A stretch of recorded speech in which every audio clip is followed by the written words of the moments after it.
Hey guys, మీకు probiotics గురించి తెలుసా? నాకు తెలిసిందల్లా ఒక్కటే, అది ఇమ్యూనిటీ సిస్టమ్ని ఇంప్రూవ్ చేస్తుంది, అలాగే మన గట్ హెల్త్ని కూడా ఇంప్రూవ్ చేస్తుంది.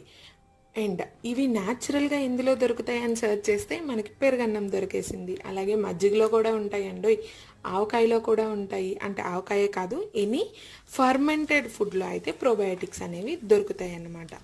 ఫర్మెంటెడ్ అంటే పులవబెట్టిన వాటిట్లో పికిల్స్, ఇడ్లీ పిండి, దోశ పిండి అన్నిట్లో దొరికేస్తాయి. అందులో నాకు ఫేవరెట్ అయింది ఆవకాయ ఒకటి.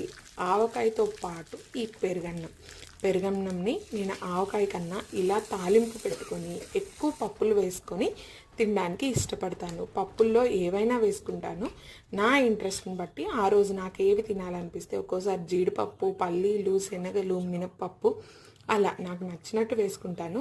మీలో కూడా నాలా ఎవరైనా ఉన్నారా? ఇలా తింటారా?